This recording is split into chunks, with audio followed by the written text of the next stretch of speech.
नमस्ते, मी doctor Vitthal Lahane. सर्वांना येणाऱ्या दिवाळीच्या हार्दिक हार्दिक शुभेच्छा. दिवाळी सुखसमृद्धाची जावी अशी ईश्वरचरणी प्रार्थना. बेसिकली मी नेहमीच आणि दरवर्षी सांगत आलो, गेली ऑलमोस्ट 25 वर्ष लातूरमध्ये एकच वेळ सांगतो आहे की फटाके मुक्त दिवाळी साजरी करावी. फटाके फोडू नयेत, कारण त्यात चांगलं काहीही नसतं. फटाके फोडण्याचा आग्रह लेकराने केलाच तर ते उघड्यावरती फोडावेत, घरामध्ये किंवा बंद रूममध्ये फोडू नयेत. आणि एवढ्या सगळ्या दिवाळीच्या गोंधळामध्ये घरामध्ये फराळ करणं सुरू असतं, बाहेर सगळ्या फटाक्याचे आवाज सुरू असतात. यामध्ये काही कारणाने भाजलंच तर प्रायमरी त्याच्यावरती पाणी ओता.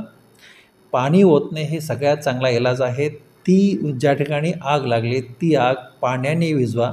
कुठलं तरी ब्लँकेट टाकून ती विझवू नये. ब्लँकेट टाकून विझवल्यामुळे त्याच्यामध्ये कार्बन मोनॉक्साईड, कार्बन डायऑक्साईड तयार होतो आणि तो आपल्या फुफ्फुसाला विषारी वायू असतो. त्यामुळे कधीच ब्लँकेटने ही आग विझवू नये. ती आग पाण्याने विझवावी.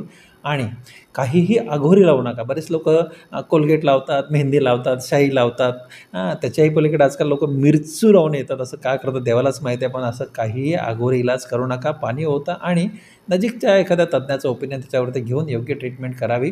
जेणेकरून दिवाळीचा सण योग्य पद्धतीनं सुखसमाधानाने आपला साजरा करता यावा. यासाठी तुम्ही कुठल्याच कारणाने आजारी पडू नयेत अशी मी ईश्वरचरणी प्रार्थना करतो.